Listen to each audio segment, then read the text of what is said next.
Shirt show. All right, let's go. Shirt show! Talking shirt! Shirt show! Talking shirt! Shirt show! Talking shirt! Shirt show! Talking shirt, man! All right! Episode 229 of Shirt Show!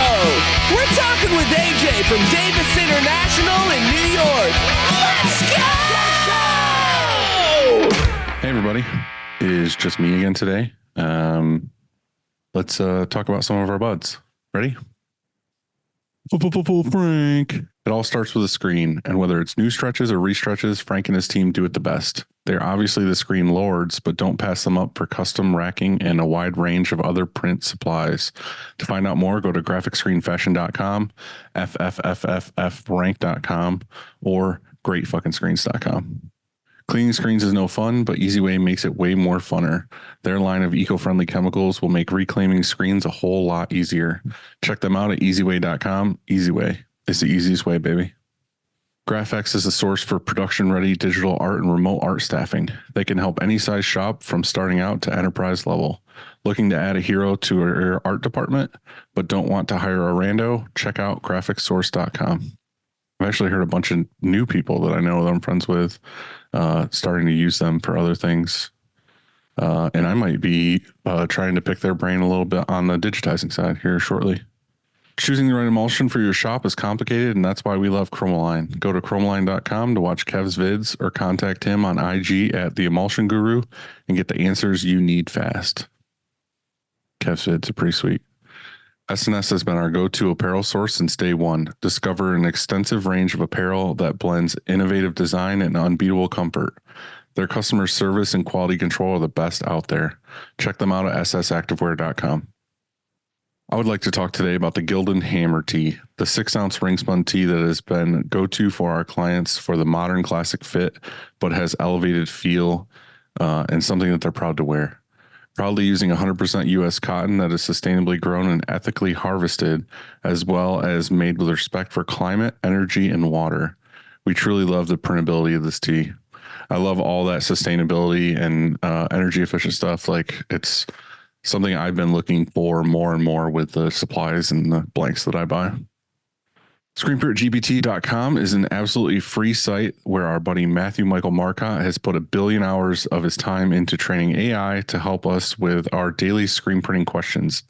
Not only is it an extremely smart machine that helps us troubleshoot all things print, but this site has a ton of really awesome tools on it, including pricing calculator, embroidery stitch count run calculator, and a box label or packing slip maker.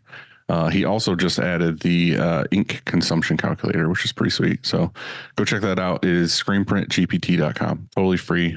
You're kind of dumb not to do it. Also, if you want to join our large growing community online on our Discord, go to the link in the description of this YouTube video, or go to our Instagram if you're listening to get the link to do that. It's awesome, free. And it's all positive. It's not that Facebook bullshit where you get torn down for nothing. If you are listening to this right now or watching this, please like the video, subscribe, share it on stories or with your friends or something. I'd like to see those numbers come up. If you leave us a comment on YouTube and it's an awesome comment, it's really engaging, I might send you some free shit. So do that for me. That'd be awesome. Today we are talking with a friend of mine who has been my go-to distributor for, I don't know, probably 12 years now. I really wanted to have him on because I wanted to show how important it is to have someone like that for your shop that you can trust when you really need to ask a serious question about what supplies to use or how to use them, or just even connections in general. Like I could have a question about something shop related that, hey, do you know where I could go to get this made or whatever, and which we've done. And we can talk about this in this episode. So I'm welcoming in my buddy AJ Davis from Davis International. Hey, sweet babe. I like how it warns you that it's being recorded ahead of time. It's like, just know now that I've got you, and you're fucked if you say something wrong. This is like, it's like my worst nightmare is like, you know, like you have your webcam plugged in and you're just doing something stupid in front of it. But now it's real. It's you. You're the one watching me. Which is what I wish it would have been. It would have been you like, oh shit. Like swatting lotion off your desk real quick. Listen, this is not a ditty party. This room is way too small. My office is like 6 by 6. I see that. It's very compact. You got a little succulent over there on the table, and you got 900 hats behind you. We got some stuff back there. Got some hats, some Bill's cereal, some Stedman art. Does it just taste like chicken wings? No, it's blue and red like Fruit Loops, and they turn your shit absolutely green. And like the first time my kids ate them, I mean, my son literally was like, "No, there's a rat." I'm like running into the bathroom, and you're like, "All right, it's just the Bills." It's just the Bills. I mean, I think we both have Bills hats on. Listen, it wasn't even planned. And I know I saw that the other day and I was like, it's not quite a Bills hat. I know, but you should be a Bills fan anyways. It's always good for business. It's funny. I've traveled a bunch since I made this hat, and everywhere I go, and I'm not a sports guy, but like I can see how engaging sports people are. I just hear "Go Bills" constantly. Like Go Bills, or how'd you like that game, or what do you think about? The worst is when they say, what do you think about this player?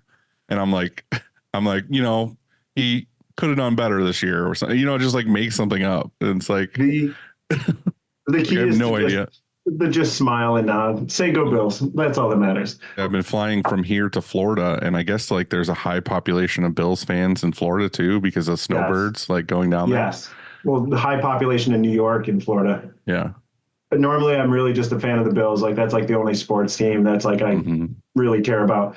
That being said, I am a fan of any team that any of my customers have a contract to print. Right. And it's like, I have that color. I have that color. Right. Go Giants. Let's go whatever team that is. Yeah. I don't know. For me, it's weird. Like if I was to pick a team, it would be the Bills too. But we have what? We have the Jets, the Giants. They play in New Jersey. And the Bills are our football teams, New York teams. But again, I know it's a joke, but the Jets and Giants do play in New Jersey. So there's only one team. That's true. But anyway, like for me, Buffalo stands out more because I just like Buffalo better. The whole reason why I have this hat is because it's a chicken wing, not a Buffalo logo. And my entire youth of going to shows and watching Every Time I Die in Buffalo is I've been to, I don't know, 30 Every Time I Die shows, and every single one is like, let's go Buffalo. And if you go to the Christmas shows when it's like mid-season and people are going bonkers, it's insane. So just let's go Buffalo is like burned into my brain. God, I haven't thought of, I don't know how long it's been since I went to a Christmas Every Time I Die show, but I was just talking to my brother who's older than me. So he's like 41. So I kind of skew up with him. He took me to my first Warped Tour when it was at LaSalle Park in Buffalo still. And they're doing the retread of it down in DC in May. And it's like, for nostalgia's sake, may as well look at that, see what's going on. Well, we did a Christmas show here as an upstate merch tradition for a good amount of years. And then we stopped doing it. Obviously, they're not around anymore to do it with anyway. But it was really fun. It was always good. Like, let's go up. Let's eat like 50 chicken wings a piece. And let's go to the Every Time I Die show and try not to throw up.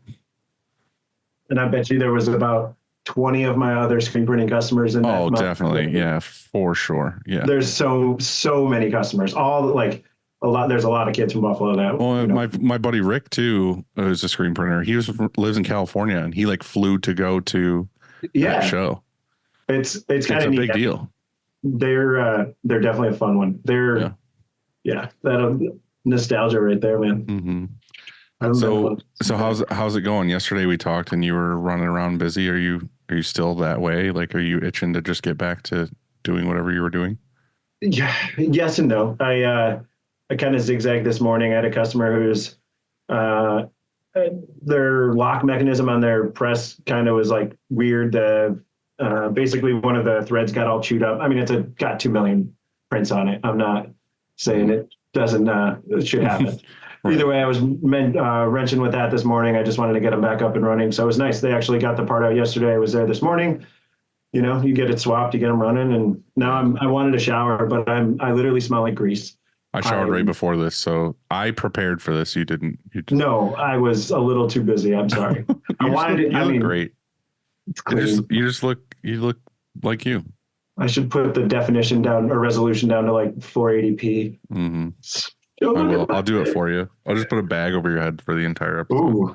Ooh, it's Friday night. What do you want? So we talked a little bit about what this should be, but we talked about how you can get a sale. I don't want to say sales rep because I don't see you as a sales. Like I would never say AJ's my sales rep.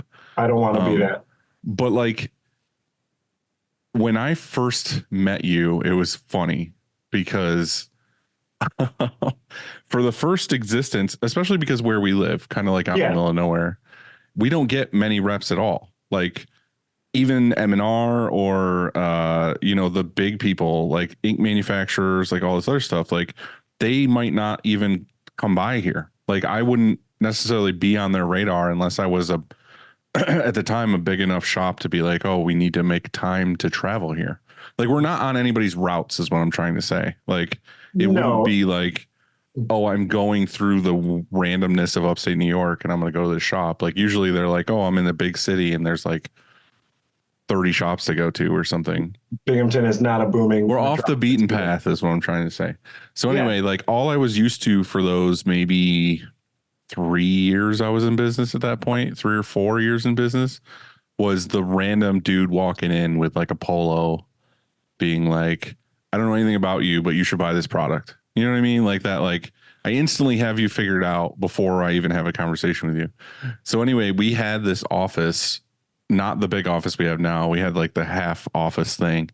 And in the front part of it, when we were slow and didn't have anything to print or just wanted to take a break, we had the dual TV, dual Xbox, van seats where we would play split screen, 4-player, Gears of War or Zombies or whatever. So anyway, at the time, there was an antique store next to us that I rented out to my mom and my stepdad. And they were over there and we were playing and we locked the front door.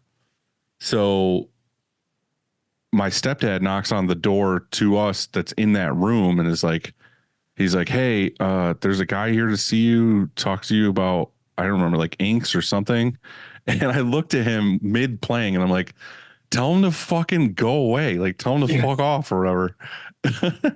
Well, what I didn't realize in classic Dylan fashion was you were literally standing next to him. I was the dude. Yeah. Yeah. You were standing right next to him and he gave me a look like, he's right here. And I was just like, Jesus Christ. All right, well, I'll get his info and I'll call him back or something. And I was just like, fucking A. It's classic me, total foot in my mouth, whatever. So I think you left, obviously, as you should have. And I think I called you the next day or something, maybe. Talked soon after. Yeah. And I was just like, hey, I'm an idiot. I'm sorry to like have said that to you. And we hit it up. You came back. I did, like a couple days later too. It was like quick. Yeah. Yeah. And I think that was, I mean, again, I was living in Rochester. This was it over 10 years ago? Jesus Dude, Christ. It was long. It was probably like 12 years ago. It was like, I mean, pre-kids, pre-living in the city. Oh, for sure. Yeah. Living basically out of my car, spending 100 nights. Well, you were driving back and forth to Rochester constantly because I think after you finally came here and we talked, I was like, oh, this guy's like me. Like we're the same, around the same age, like all the same things. He just knows about the supplies. And for me at the time, that was perfect because I needed a connection that could help me figure things out or get me what I needed or whatever. And then I think not long after that, I had taken a trip to Davis. Yeah, you came up. And your parents still ran it then. Dad was still around at that point. Yeah. So I showed up and it was funny because you kind of gave me a tour of the warehouse and everything. And all I remember, I swear to God, like I don't remember jack shit about the actual warehouse. All I remember is us walking from that warehouse to the next one, and your dad was working on a car Cars. with no shoes on. I'm trying to think if he probably even had a shirt on. I don't even think he had a shirt on. Like, to be honest, he probably didn't. But I just thought it was funny. It was like the dude who owns this place is out back working on vehicles, like some classic car or something. Like, Yeah, I mean, that the building that we're in is also obviously you saw it, the back building was like the clubhouse too. mm-hmm. So it's because, now that he's, retired and just spends his time back there, he's out there every day, 9 to 5 plus. So it's a good place to go tinker. Yeah. It's a fun shop. We got very fortunate to get the building that we did when we got it. And it's been a great space, honestly. Mm-hmm. And then the new space in PA is really nice too. Can you give me like a somewhat abbreviated version of your background in life to get to where it is, and then explain what Davis International is? Yeah. I mean, my first intro to all of this was 7, 8 years old on Saturday morning, my dad being like, "Hey, turn off the cartoons. You're going to come clean some screens for me." So that was like literally the first thing I ever remember doing, reclaiming 12 by 12 flat stock CD frames for TDK when the AOL trial CDs were being produced at every CD house in frickin' America. So we had free AOL trial CDs like stacks. I lived on those. My dad literally just had stacks, and when one ran out, we popped in a new one. Dude, we had thousands, handing them out at school. It was awesome. And I mean, that was really the first time I kind of jumped in. I didn't really do much there through high school and through college. I'd go in and help them and move shit, but I wasn't really doing much, and then graduated and kind of jumped in full time and kind of, went from there. But so you went right from high school to this college from this. College, yeah. I finished Oswego in 2009. What did you go to school for? Communications, marketing. Probably should have went back in hindsight for tech management or tech ed. Would have been a little bit. Did you know when you were there that you were going to do this? Nope. I graduated. I was bartending. My dad was like, "Come in and help me do deliveries on a Friday." So I just showed up on Friday, was doing local deliveries, and that was just started meeting customers. And I mean, I'd say I wasn't doing anything, but I knew enough about it. I know what the hell's going on. Yeah. So even walking in that first Friday delivering to people, I was talking to them "Oh shit, I see that. Oh, that's cool." And I slowly went from part-time to full-time to, here we are. It's funny because I feel knowing you, it's not, I don't feel like it's your job. I don't feel like when I call you or text you or talk to you about any of this, that it's a 9 to 5. I feel like you have just lived this thing since I've known you, but obviously way before that as well. Yeah. And I guess my dad's background is he's my dad's 70. So, graduated high school in 72. I think it was. Yeah, something like that. And then went to college. It was super artistic and got into screen printing and all that wonderful different medias, and was just doing it for fine art, but then, doing people's shirts, doing graphics. So he was a printer first then. Yeah, but he was literally a hippie in the woods printing barefoot, shirtless, in a log cabin that he built himself. Mm-hmm. And then realized there's probably business here, and moved on to textiles, but then also consulting. So he would, again, TDK, when they were producing all the AOL CDs, we had the master frame contract. We were producing all the screens for them, helped get them up and running, worked with a bunch of different breweries back in the day. He went to Rolling Rock and set them up and came home with a entire van full of beer. It was awesome. You probably got paid in beer. Probably. My dad would do that. So they did that. I mean, and then also through that time, he was also a pack rat. So everybody in town was like, "Hey, I'm out of Reading. Call Jim. He's probably got a gallon he can get." And realized, "Oh shit, I can probably sell this stuff too."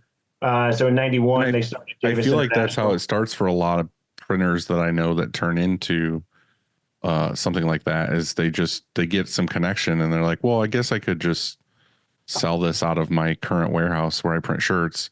And then at some point they make a decision of do I sell supplies or do I keep printing? I don't know anybody who really does both. We stopped printing textiles pretty much in 1991. The production print work that that Hand Done did, which was the actual production studio side, was kind of limited to industrial and graphical applications, right? So mostly high-end like dials, backlit stuff, custom projects, different random stuff, R&D development. We'd get contracts from a company and say, hey, we need to print all these. This is how many pieces. How do what should we do? And then it's the whole, sell them the turnkey system, the ink, the product, do the implementation and go from there. So that was like a big, and especially during like the golden ages, right? Like 91 through, like really the 90s, late 80s, 90s was jamming. So that was a lot of stuff for him. We again stopped textiles in 91, started Davis, and really that's just been more the primary thing since then for him. Yeah. For Davis, I should say, it's just the sales. So we've had, it's fun because like we like International Coatings and like some of the brands, we've been distributing them for a long freaking time. So I'll still find like old literature from the manufacturers, and it's just like really hilarious to see like the 80s literature from the industry and shit. And then there's the ones who just never change that still have the same shit now. I won't say who, but there's genuinely photos being used in modern press releases that I see that I'm like, that is in the catalog from the 80s. Yeah. That is the same photo you have. Funny thing is I don't remember how long ago it was now. Years ago, well, it was basically right before Rich left M&R. I went and had my first couple meetings with them about just like helping them out with like marketing stuff or just like getting more involved in industry stuff. And my very first thing I said in this meeting was basically like, you guys got to get rid of the porno music on your YouTube videos. Like they just started putting out YouTube content or whatever, and every single video was like literally, how people jokingly say like the brown chicka wow wow. It was like that. Was it. No, that was literally that. Like it was that was like the entire music time. Beds on the YouTube editor or on the GoPro editing software. It was like the free background track. Yeah. And it would be like it'd be like a guy like check out the new, gauntlet this or whatever. And then it'd be like down, tick it down, like in the background the whole time. I'm like, you guys have got to fucking stop with these.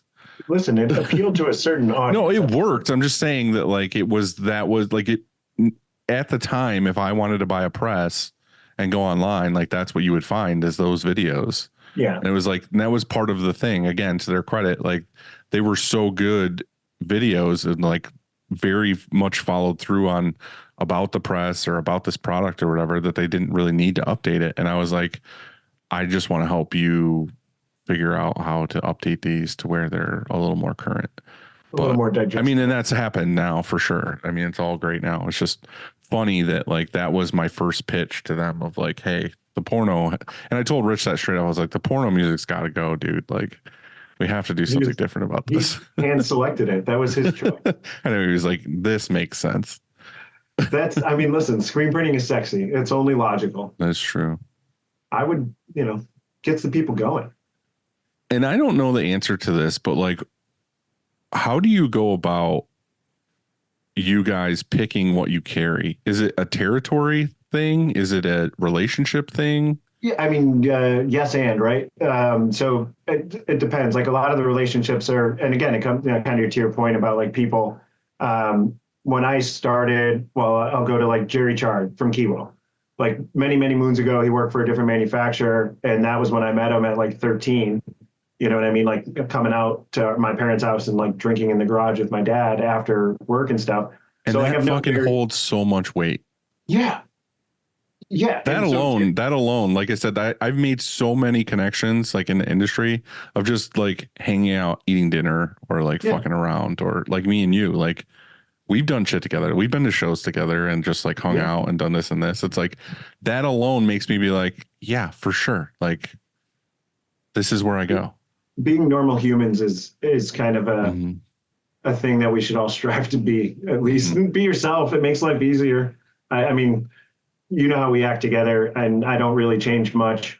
Which is funny because we had to have a conversation before we recorded this of like, we can't say 90% of the things that we normally say to each other, or there will be no episode. We will have to edit it all out. It'd just be like one beep. Right, exactly. So I'm trying really hard. There's also a couple things in here already that probably people won't see that I already have to go back. I'm making mental notes of that. Yeah, I can tell. It is what it is. But we can let the people know that what we talked about was so spicy. It was right. Buy the unrated version. Exactly. Yeah. Or Subscribe. subscribe to your OnlyFans. Exactly. My only The screens. only screens. No, I don't know. I mean, but like knowing Jerry for that long, like so when he left, he went over to Kiwo Yulano, and I think we were through the Mishi Mash. We were with Kiwo for before that, but then having him go there, like that strengthens our relationship with Kiwo. And we've been a Kiwo Yulano dealer for as long as I can remember, forever. And same with like international coatings. And then you kind of like pick and choose. Like when Monarch came out, and you kind of heard about it, and it was like, okay, what's this ink brand? And I remember like reaching out and getting my hands on it and just being like, oh shit, this stuff is awesome. So you kind of pick and choose some of the things that you find. Some of it was like already there, but then you also have to like, I don't know, like print grip or something new like that, or like the new PMI version of it as well. Sometimes I hear from customers, sometimes you just find it online. The network, right? Yeah. To your point about like, what does a rep do? I think part of it is just being the network for your customers too. I'm going to be in so many more shops than you. I'm going to have the ability to see a million more things. It's not wrong or bad. It just, that's my job, is to go into all these shops. Yeah. So the ability to kind of say, hey, not this person specifically is doing it this way, but I see more people doing it this way than the way you're currently doing it. Yeah. Maybe you want to try something else. You know what I mean? So it's, Or vice versa, or you get to see the 1 out of 100 that's doing it a certain way that's new, and you're like, oh, hey, like, let me transfer this knowledge to everybody else. 100%. And I have customers that do, what works for them. I have customers that do like backwards reclaim, stencil first, then ink. I don't want to get into it, but it works great for them. And I look at the results. I see his screens. You know what I mean? It's hard to argue with it. Mm-hmm. Yeah, I think there's a lot of things in my shop, particularly that I was using a product or something, and for example, I don't want to throw like Wolflex under the bus because I do like it. We used the Epic Equalizer system for like 10 years. Yeah. And we were so ingrained in using it because we had a ton of it on the shelf. We had a ton of inks mixed, whatever. There were certain colors that we had issues with, and we were just like, hey, this is just what we do. Like if it's a yellow, or if it's this like royal blue, or there's a couple Pantones that we had where it was like, if you run across this color, you have to like double hit it, or you have to, print flash print or something, because it just looks a certain way. And then you would come in, I think not even to talk about anything like that. And I had mentioned something about it, or something about a blue that we were printing or something. 287. Like, and you were like, oh, you really need to talk to Aaron Blank. Mm-hmm. And I was like, oh, and that was when Monarch first started like coming out or whatever. And I'm pretty sure I turned him down like 10 times. Like I was like, I don't want to fucking talk to some random dude. I'm not in the mood to like do this thing or whatever. And it was funny too, because like, I think there was a show coming up, and you were like, Aaron really wants to see you at like this one trade show. I can't remember which one it was. Was it? And I went, and I think they were like far off in the back corner somewhere or whatever. And I didn't mean to not see him. I just, I think I got busy or whatever. But I don't remember. I think he called me or something. He finally was just like, I'm gonna call him. And then we had like a 2-hour conversation or something. Me and Aaron did. And I gained a ton of respect for him because he just had like a ton of like nerd speak. You know what I mean? There's people who are just like, oh, buy this because of this. And you're like, they're like, oh, fibrillation. And they use like buzzwords where you're like, oh, this ink must be really good. But he was like going in the weeds and all this stuff and talking about everything. And I was like, you know what? I'll tell you what, if you can mix me this color, this color, this color, and just give me it as a sample, I will literally make a screen that says test in bold letters, and I'll put all these halftones and all this other stuff on it, and I'll print them side by side. And if your blue, whatever you said, the Pantone or whatever, I think I had the test or whatever, and they used it for marketing or something for a little while. I guarantee you I can find the photos on my phone. Yeah. But it was like, here's the Monarch one and here's the Wolflex one. And it was night and day difference, where it was like, this one was opaque. It was matte. Like it looked good. It didn't have any issues. I was like, all right, buy the whole system. And I can attest that was actually like a really proper print test. Like, cause you did it. I remember like we were there, like it was, over base, not over base, Yeah, we did all the variations. It was as fair a shake as you could have possibly hoped to accomplish. And well, that's the thing, is that's what I want to do. And that's why I try to stress to people is you have to test shit. You can't just take people's word for it. Because if I took people's word for it, we'd have so much random awful products here. So I'll toot your horn for a little bit. Obviously, I have customers that know who you are and watch the show, and I'll go into their shops and be like, "What's it like? What's that?" You know what I mean? So I'll get, like I feel like the TMZ of screen printing every now and then. And the one thing I honestly tell every one of the customers verbatim is basically that the one thing you should all honestly understand is Dylan's not going to talk about anything unless he's honestly using it. Oh, So yeah, if he's for sure. talking about it and using it, like it's being used in his shop regularly. There is no bullshit to that. Yeah. Well, that's the last thing I want, in all honesty, is like I do this show for 99% for fun and for my own thing.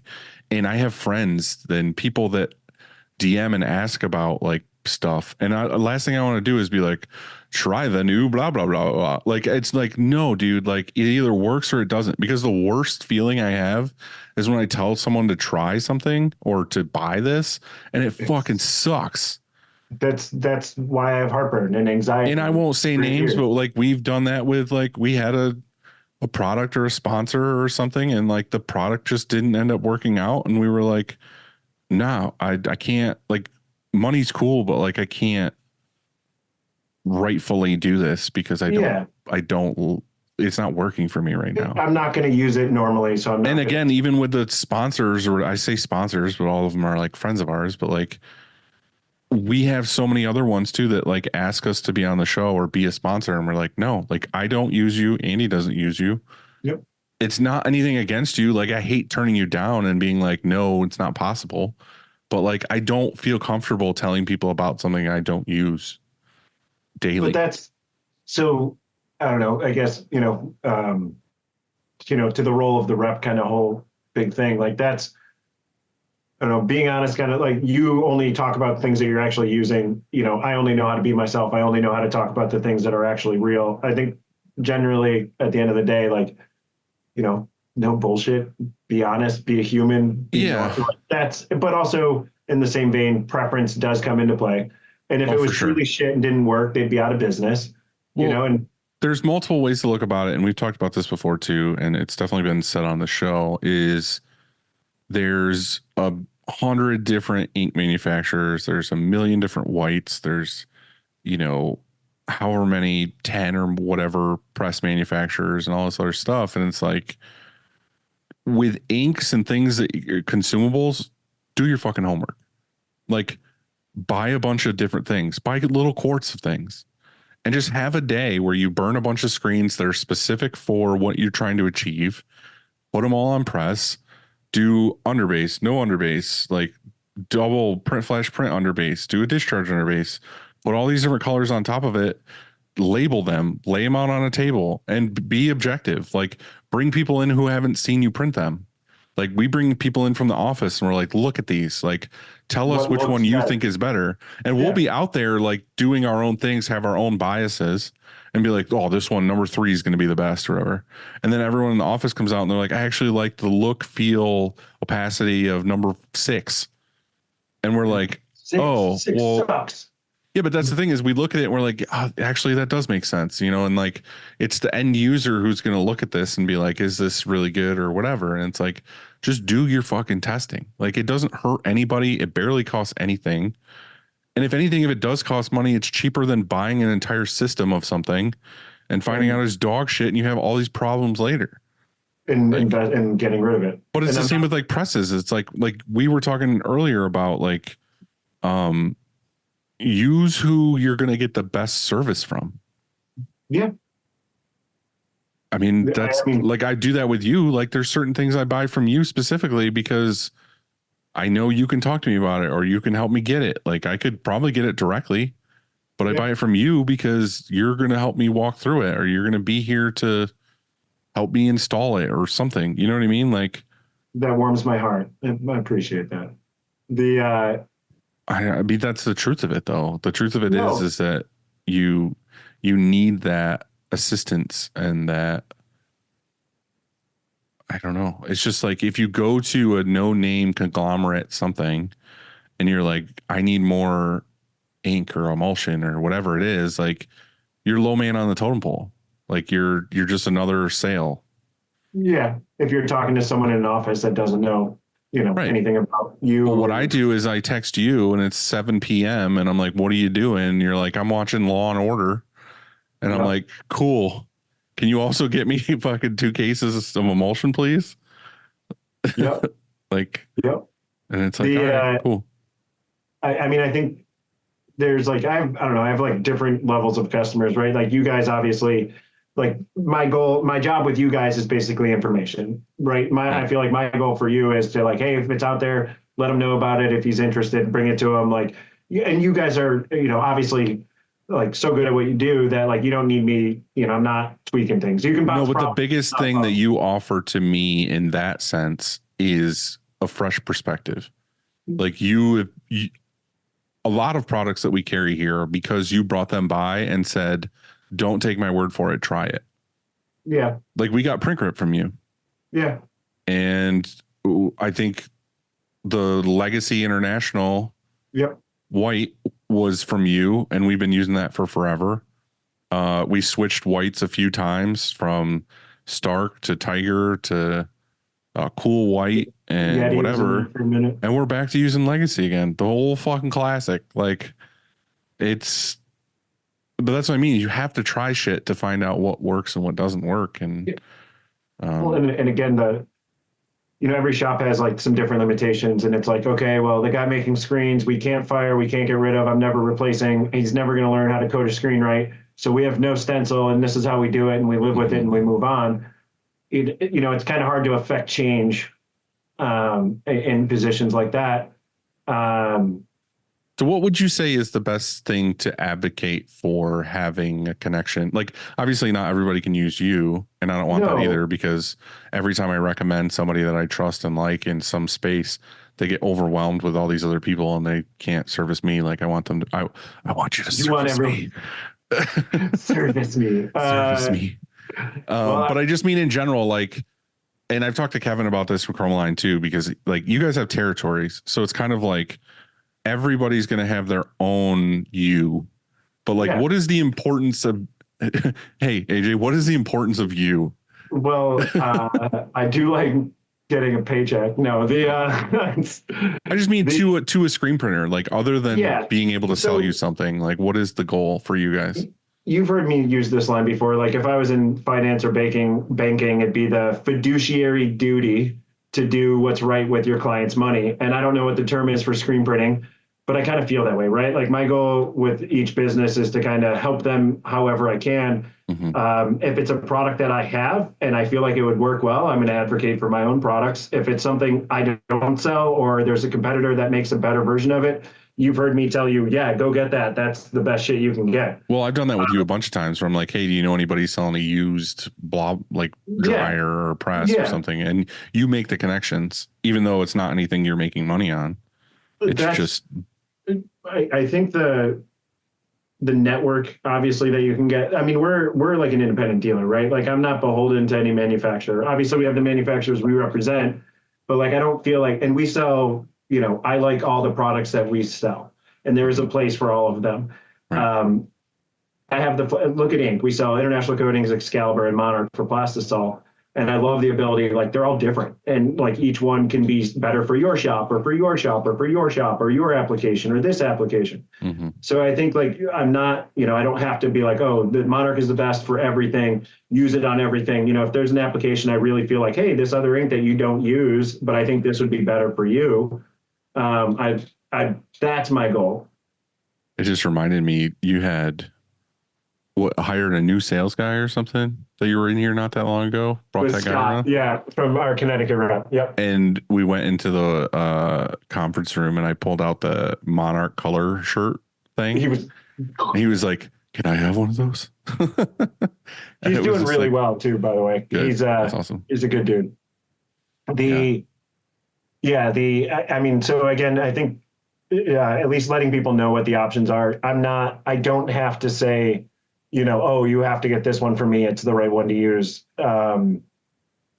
per brand. I'd love it if hey, you need white ink. Like I got a bunch, buy one of them from me, but one of my favorite statements that you give me is, you always give me that, like, I got to throw my hat in the ring. And that's like, it. But because I'll say like, hey, I tested this and I'm going to use this product or whatever. And it's something you guys don't carry. And you're like, well, I got to tell you, like, this is what I have that could be very comparable. You should test it and try it. And then it's just like, all right, well, I'll fuck around with it if I can. And I know if it's like, and I mean, doing it enough, and I know what's going to work and kind of what's not, even from like competition, and like just know it once you figure out how it all works, right? Like the freaking structure behind it all. Like this is for this is for that, this is for that, and this application. Mm-hmm. You can kind of slot all these products from all the manufacturers into their spot, and you can kind of compare across that line. So it's like, again, if I don't feel like something I can offer you will compete with the thing, you're like, hey, what do you have for this? Like, go get that. That's the thing that's going to help you the most. Like, go. Yeah. Another thing too, I've seen with other people, not just you, but like you always been really good at this. Is like, if I was to buy a new ink system or buy a new piece of equipment from you or something, you're here on install day. Like, hey, let's test this. Let's play with this. Let's go through this. Like, if you have any questions during the process, or, if I was to get a piece of equipment delivered, it's like, all right, like, the tech even might be here and you're like, oh, well, this is how this shop did it. And then, this is, you would tell me like, hey, this is common practice, or you're doing this right. Or, even uncrating or something as stupid as that. It's like, oh, well, you don't have to fucking sawzall the entire bottom off. We can actually do this. Yeah. There's, I think, especially for like that's actually a really fun, I think one of my favorite parts of the job is like watching a shop, I mean, again, we've been doing You're watching the evolution. You're watching a child being born. And like, I mean, like, all the people you've heard me talk about, like, I meet someone and they're literally on like a 4-color one station tabletop in a 10x10 room. And now, 50 employees, massive production, all this stuff. And you kind of like see them hit these milestones and go up and grow with them. And it's like, pretty awesome.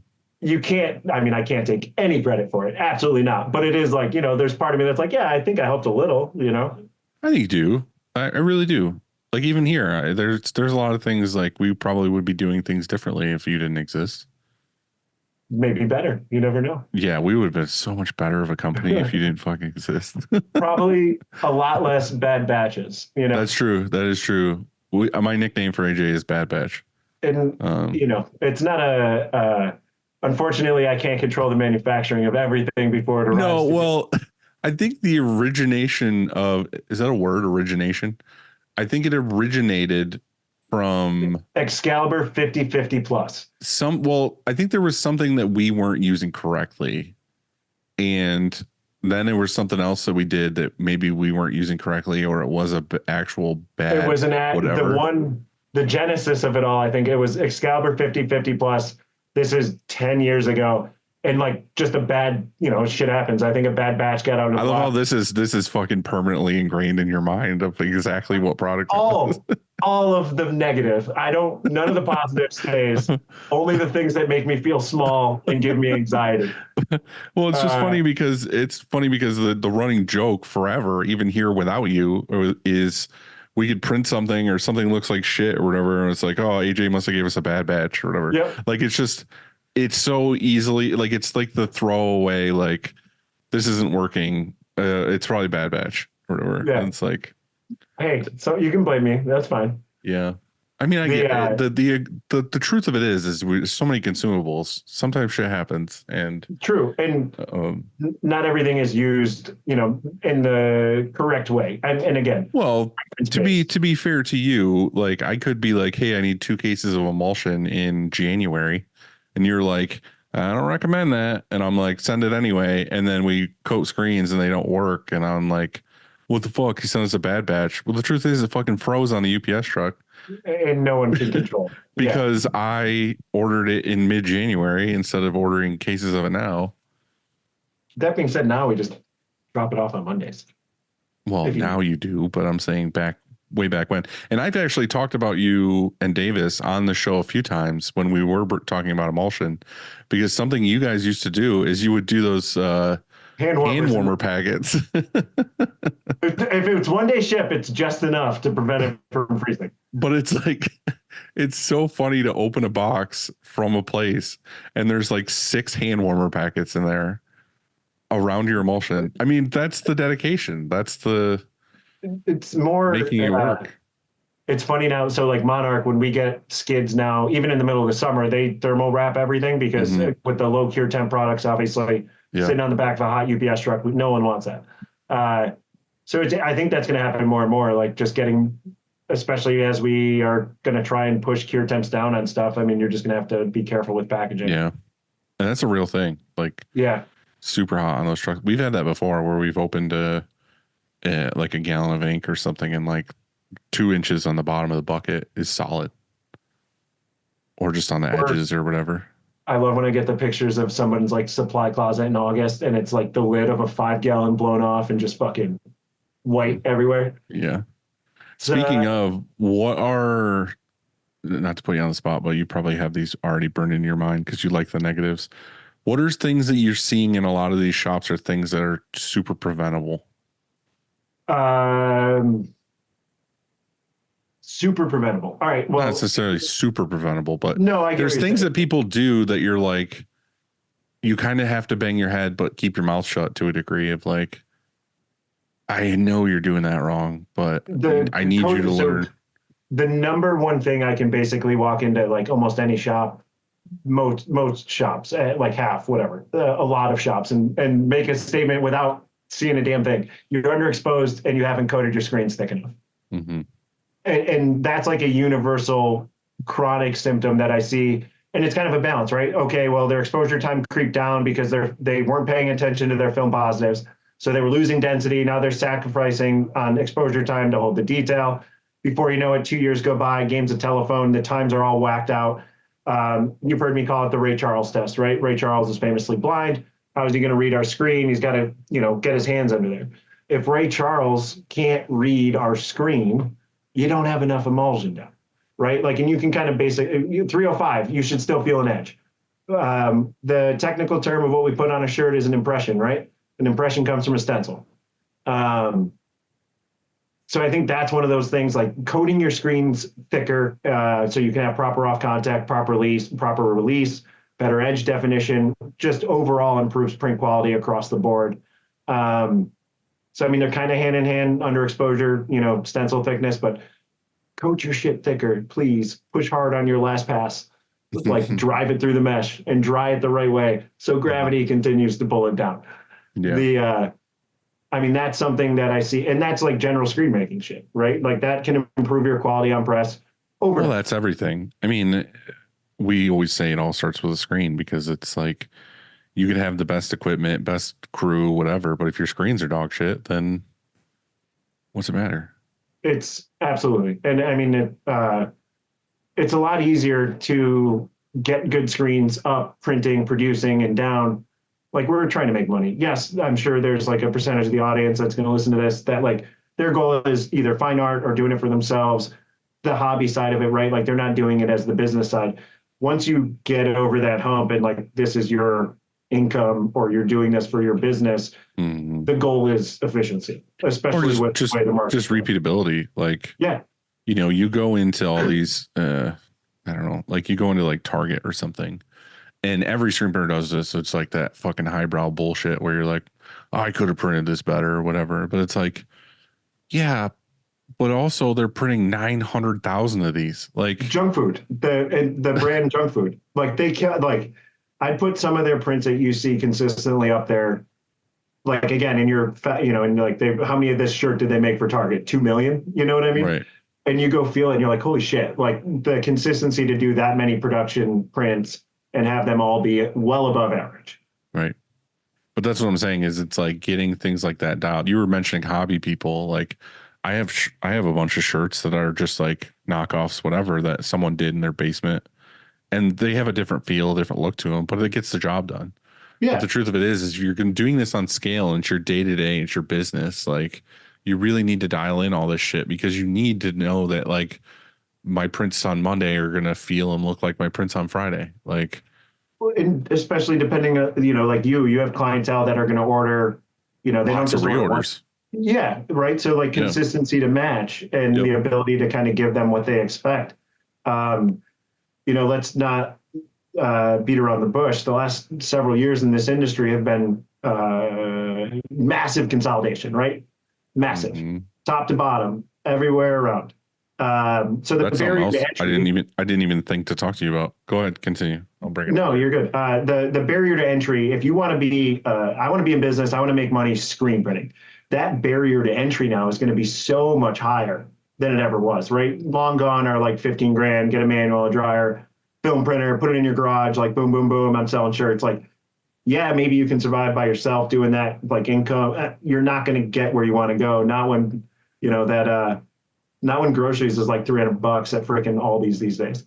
Well, nowadays I tell people who are just like, oh, I'm going to do this. And a lot of people are doing it. It's just like they buy a nice heat press and then they just order all DTF online and they're a print shop now. Yeah, there's that. I mean, and that's why I think like dedicated contract print shops are probably going to hit like this little renaissance right now too, though. I mean, let's face it, the number one issue all my customers have is employees, right? Across the board, number one. Finding, keeping, all those things. To bring that up, we had made a decision like 2 months ago or something because of the way the market's been, and especially here, when you're in it and you own it and you're doing it day to day, you think all the problems that we're having as far as ups and downs and lefts and rights and whatever is our own problem. Like we think like we're fucked, like nobody likes us, or, oh, we're doing great and everything's great. And then the next week it's like, where did everybody go? Why is everything quiet? And then you realize the whole market's that way. Yep. And then you're talking to all these other shops and the go-to answer, and I've said this before, the go-to answer is everything's good. We're busy.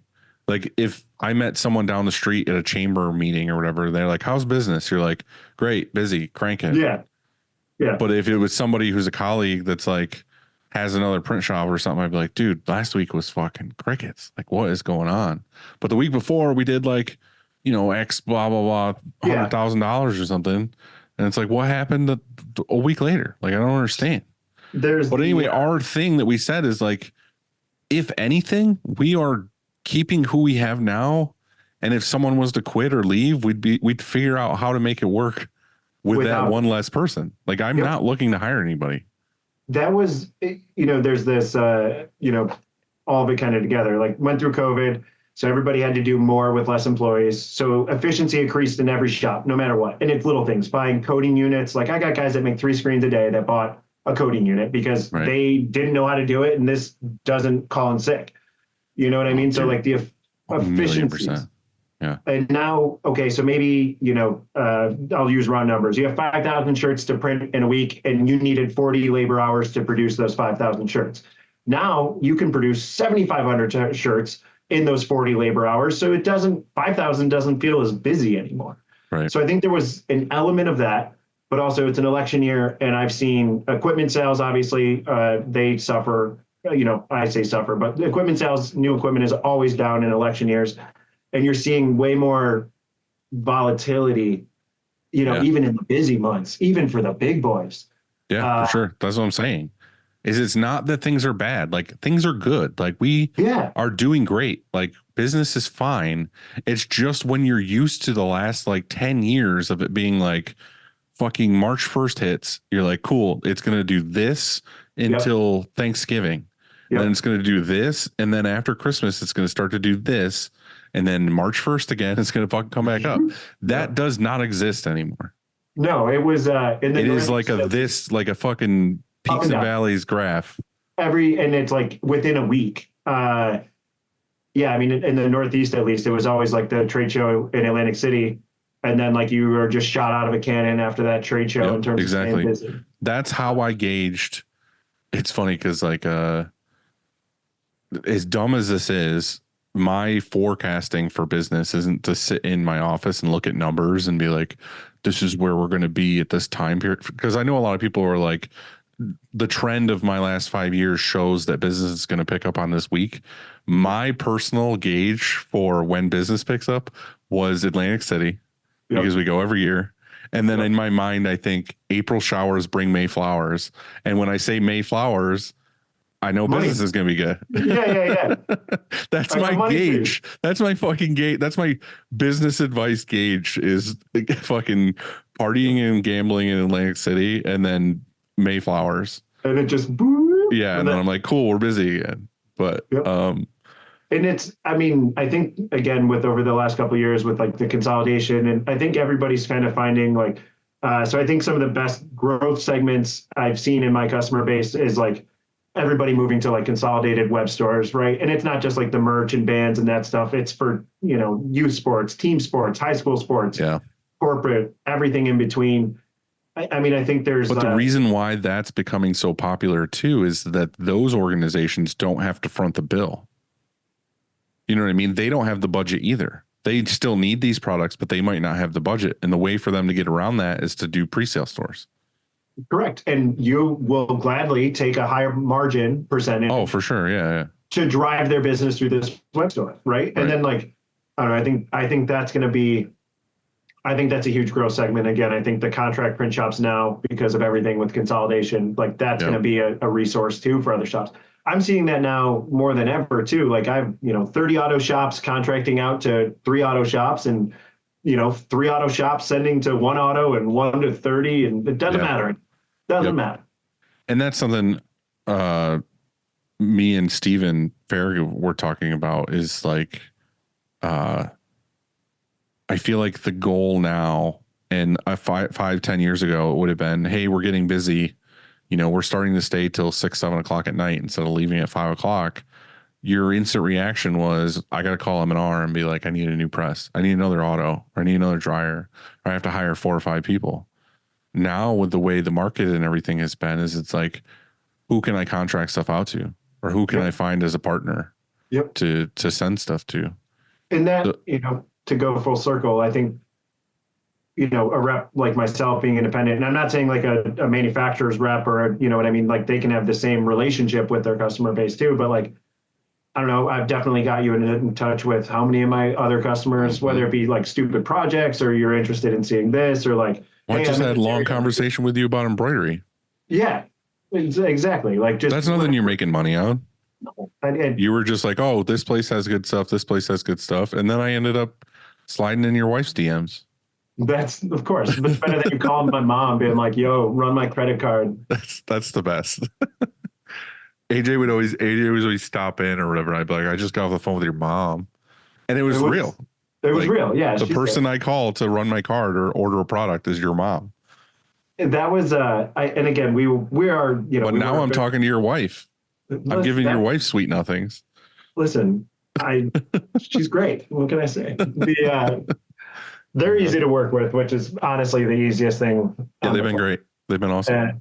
And I think, to your point about like recommendations on the show, the most anxiety I can have as a sales rep is when I make those types of like, try and make a recommendation or try to put someone together on like that. You're like, I just hope everyone's on their best behavior. I hope everything goes well. That's what I'm trying to say is like, I make a recommendation here to somebody else. And that's just like me giving a fucking 2 cents free advice, whatever. And then if it goes south, you feel awful.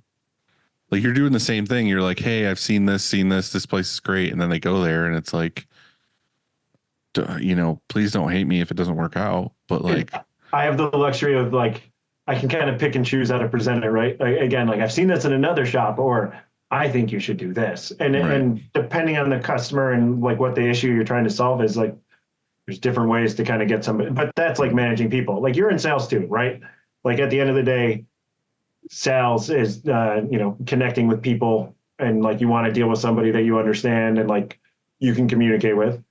Well, that being said, the funny thing is there's certain things that I say all the time now after doing this for so long that like pisses people off that aren't involved, where like anybody, my kids, my girlfriend, whatever, would be like, oh, do you think we could go do this thing later? And my answer is usually it's possible, or like, yeah, maybe, or at the end of the week, you never give specifics. No, like in sales, in screen printing, when customer asks a question, you never say it's going to be done on Friday at 2 o'clock. Like you never give a specific or like, No. can you do this? I'm never like 100% yes, it can be done because it always bites you in the ass. You say it's possible, or Yeah. it looks like it might be done by the end of the week. Like it could be the end of the week or the beginning of next is like, should be tattooed on my forehead. Like the ability, I think screen printing is interesting, right? Like you look at embroidery as a production and like embroidery is hard and fast. My machine does 700 stitches a minute and this design is 3,600 stitches and it's going to take X minutes to run or whatever. it's never accurate. Not accurate, but I think it's a little bit more easy to plan than like screen printing. Like you can manipulate time like crazy on press, right? Like I'm sure you've seen it. You can have a job that runs at 200 pieces an hour and you can have a job that runs at 700 plus. Yeah. And you can have operators turn the dwell times down and do 550 or more. But it's just the rule of the universe that as soon as you put it out into the universe that it's going to be done by 3:00, the press is going to catch on fire. Yes. Or the blanks are going to be fucking stained or something's going to be fucked up. And then you instantly taint that relationship with the customer because they were told in their mind, I can pick these up at 4:00 on Friday and they're not ready. And then it could be an innocent mistake. It could be this or it could be that. And it's just not done. So now they instantly are like, they screwed me. It's not done. When they didn't need it, there was no rush. We just told them, oh, you could pick them up on Friday. It was an arbitrary date picked out of the hat. Yeah. And now that it didn't hit that date, they're like, fuck you. I'm going to custom ink. And it is what it is. Like, it's, I mean, I get it. It's, I don't know. I mean, I think obviously due dates, punctuality, like there's certain customers that like, that's everything for them because that's the kind of person they are. Like if, Pizza Hut tells them you can come pick up your order at 2 p.m. and they walk in at 1:59 and it's not ready. They're like, give me life's manager. Yeah. Exactly. I deserve free pizza. Yeah. You're never going to make everybody happy and no good deed goes unpunished. I think you and I have talked about that, right? Like it's out of a genuine care, right? Like you say, yes, you want to help, you want to do all these things, you want to recommend, and you're genuinely trying to help, but then, you get sure enough, yes. Yeah. And you're like, I was literally trying to help you. Mm-hmm. As a rep and as going into all these places and whatever, are you seeing a trend as far as, and we kind of talked this a little bit, as far as what kind of equipment or what kind of print method people are getting into more and more nowadays, other than just saying they're switching to DTF or they're whatever? Is it? I mean, everybody, I'm sure you've talked about this probably in the last year on a couple episodes. It's like not every customer, but I get asked a lot, is DTF going to take all our jobs? Is it coming for us? I mean, so we outside of DTF, which is very prevalent, like I am seeing a lot of it. I think actually there's a lot of shops. Are you seeing more and more machines? No. Let me rephrase that. I'm seeing way more heat presses and boxes from Ninja or from wherever it is. And it's kind of that mentality, right? Like if you don't send 30, 40 grand a year out to one of those companies, don't even worry about buying it yourself, honestly. Yeah. It will stay competitive. I think there are some machines out there that are better than others. I mean, shit, I don't want to say the name, but the company you were talking about too. I did mention that to another customer. They ordered some. They were like, holy shit, these are really nice.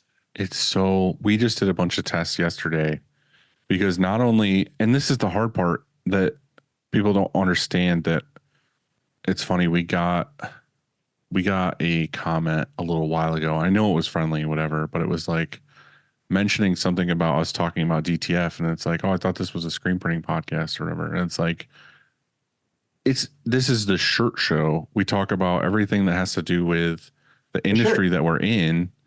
And I love screen printing. Everybody who has this company or has companies like ours loves screen printing. But the problem is that we're trying to make sure that the products that we're giving the clients is the best possible product we can give them to solve whatever problem that they had, or, like, hey, I have this crazy artwork, I have this, and I need X amount of shirts. It's like, okay, well, what's the best print method? That's why I always hate when there's shops that are like, I'm a water-based only shop, I'm a plastisol only shop, I'm a this or that. And it's like, I don't want to look at that. I want the customer to come in and be like, here's your design. And I look at my toolbox and I'm like, okay, like I got 13 different tools here that can get the job done. They can all do the job. Well, which one's going to do it best for the customer? Like, That's what are they using these shirts for? Oh, it's just a giveaway at a fucking university. It's like, all right, cool. We could just plastic all like this normal all day long. Like, who, they don't care. It's whatever it is. It's a giveaway. But if they're like, hey, this is for this like game, like video game company, and they want to make sure, like, what's important to them is that the art looks like the game. Like the art looks like photorealistic, smooth. They don't even want it to have halftones. Like they just want it to be like, I fucking picked up an Xbox One game case. Like, you know what I mean? Like this is what they want it to look like. And I'm like, okay, like DTF is probably the way to go. Or like all these different solutions. But what we're running into now, because this DTF thing is evolving so much, is now we're not just ordering DTF. We're playing around with the artwork in certain ways now to get the best DTF results. Like it's not just I'm ordering DTF. Now it's like, okay, what can we pull out of this? What can we halftone? What can we add as negative space? How can we make it better all throughout it to give it better hand feel, give it whatever. And we've also ordered samples of like, Bill has this photo of his son that's like, he's like in a store or something. It's like got all these different vibrancies and it's got him in the middle, which gives us like photorealistic face and everything else. It gives us basically a look over the whole thing of like, we can achieve, it's a great test image. So anyway, we order one every so often because the game is changing so fast that we had one that we were like, this looks awesome. You know, this looks really good, like 2 months ago. And we pressed it, we left it in the room to look at as a reference for testing. We just ordered a new one and a bunch of halftone versions and things with like different colors cut out and everything to do more tests today, laid them out. And it's like, it's so much better now than it was 2 months ago. And it's funny. I mean, I think domestically, well, I don't want to throw out brand. I don't know. I think there's I think a lot of it, you know, you were one of the, we talked about it. I'm trying to, I don't want to say too. I mean, we talked about it like kind of in the beginning wave, right? Like how important the post press was to improve the quality of like the finished good. And it was like almost like a revelation, right? Like I saw a lot of bad DTF. And then like I remember having that conversation with you and talking about it. And then in like a month, it was like, well, we did that. We went to a shop in Rochester and they had bought a DTF machine and they were stoked on the quality of what they were producing, but they weren't post pressing it. Like they were just peeling it and be like, this is great. But that's the thing, to their credit, they didn't know. Like they didn't know any different. It was so new that they didn't know any different, whatever. And I walked over, I was like, do you guys have like a heavy shirt? And they're like, yeah. And I grabbed like a heavy, it was like a heavy blank or something. And I like pressed it again and peeled it off. And they were like, what the fuck? Like that's so much softer and it doesn't have a shine and it looks like a screen print or whatever. And I was like, yeah, you just post press with heavy linen and it beats it into the garment and it makes it more matte feeling. And I don't know. Again, that's not new news. Like but I mean, like but this was forever ago. Like this was a long time ago, over years. But that's what I'm saying is you can't just bring in this new thing and that's just the way you do it from now on. Like what I'm trying to say is you constantly have to test. Like we are testing things like that now that are growing and evolving all the time. Like I feel like almost every other time Brian orders DTF, we are ordering samples with it that we're trying something new to just see how we can make it better for the next time we order. It's still a relatively new, I mean, okay, it's not relatively new. It's DTG inks essentially. It's new in the industry as far as a method that is in competition with other print methods. Yeah, and by being able to buy a turnkey solution and not have to Jimmy rig it and deal with the whole thing. Yeah.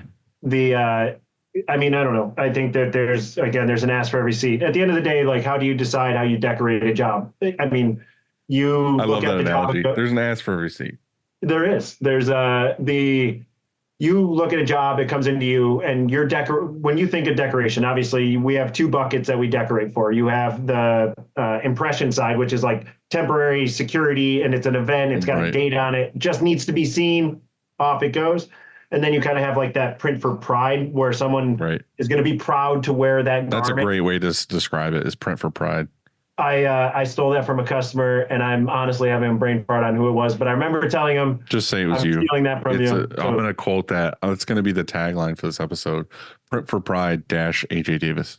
There you go. But there's also the other side, which is print for money, right? Like we got, like you have an event, you need 100 shirts that say Bob's bar mitzvah that's, coming up or whatever it is, like cheap enough, boom, go. Or it's like, right, a pop-up event, or you have security, or it's like, I don't know, it just, people are willing to spend X dollars for this, and they're willing to spend Y dollars more for this.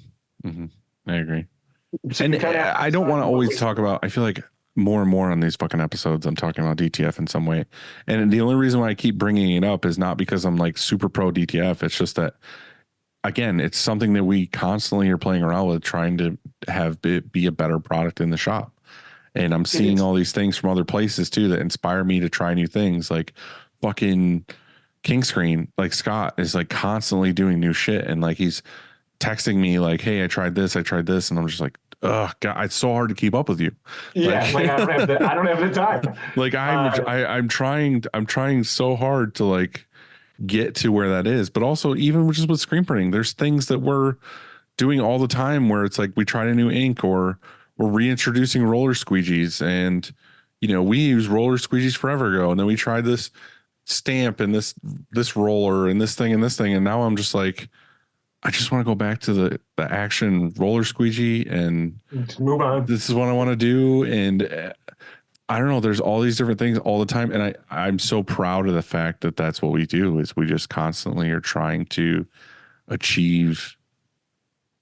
I want to be an awesome print shop. That's all. Like that's the goal. And the other thing I think for when people ask questions about your shop, because again, you're so fucking cool. Oh man.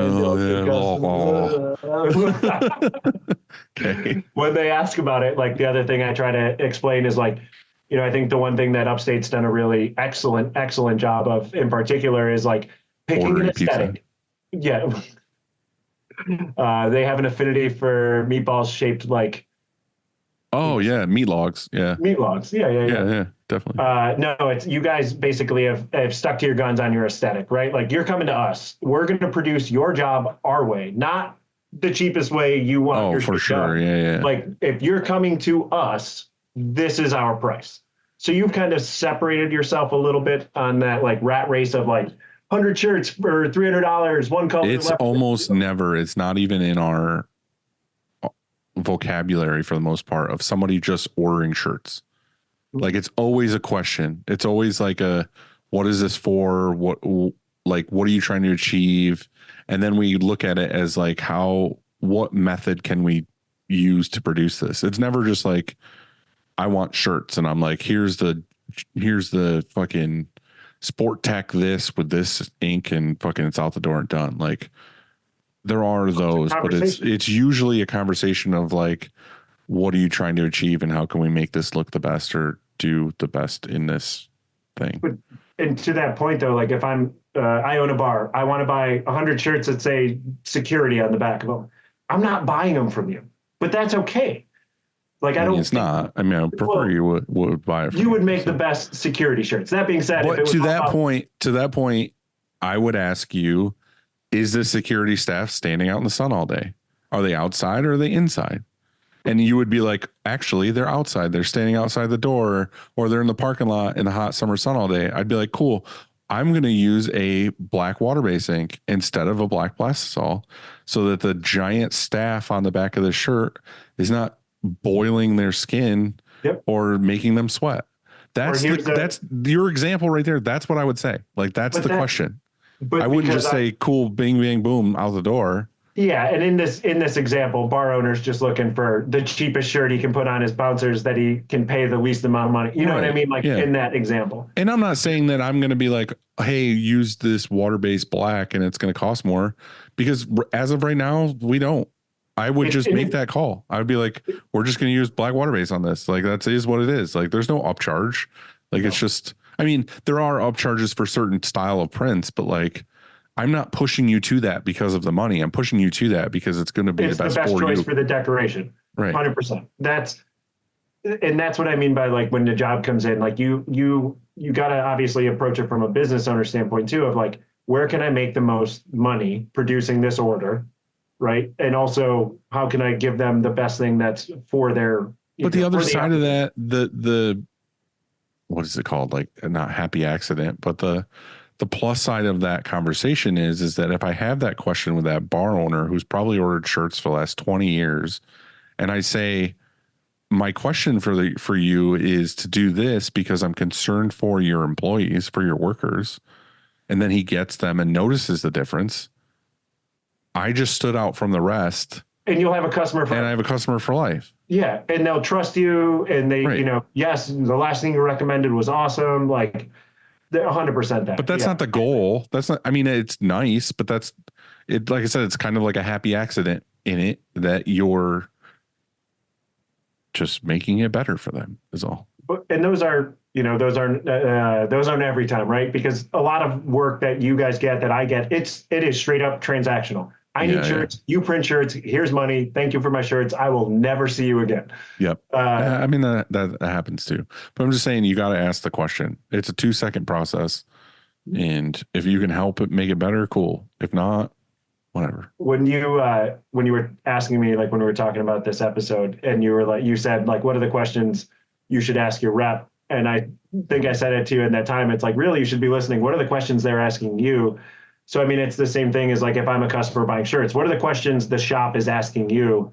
Like, why are they trying to find out what you actually need? Mm-hmm. Yeah. Again, to sum it up, I think that's majority of my goal is to make the connections, make a community out of this more so than adversarial, right? Like you should know your other local print shops. You absolutely should. And not everyone's going to get along. That's fine. But like, we're all in this shit together. Don't be afraid to call everybody and say, hey, we should all raise our prices tomorrow. I'd be okay with that. I think everyone would be okay with that. Yeah.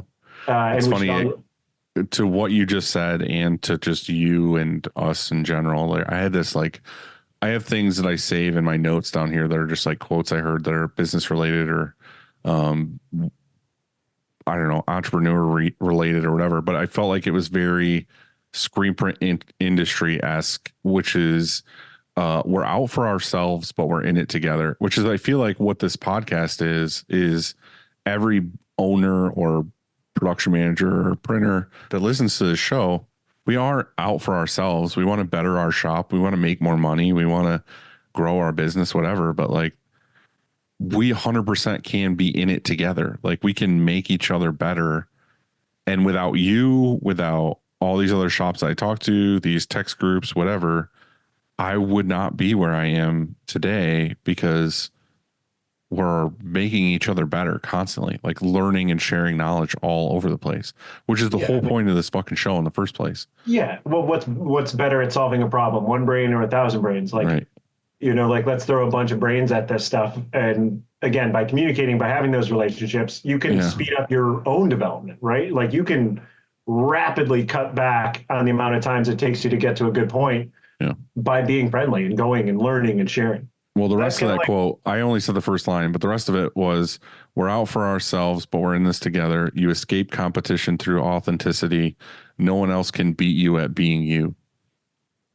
And it's kind of like, that was the reason why I say that is because that's how I feel about you to a degree is you're you. I call AJ. I don't call Davis. I mean, I usually call to talk sweet to your mom, but like I call you because it's you. And I know that when I ask you a question, you're going to give me an answer that I know is an AJ answer, not a fucking sales guy answer.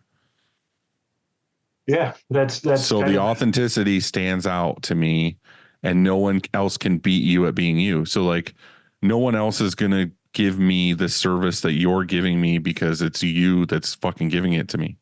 It's not, I can't say who, but like people who walk in a tucked in polo and fucking khakis are not going to give me what I need. Some can. I mean, there's plenty of Not for me personally. I need you to fucking walk in and give me a dick joke immediately, or I don't trust you.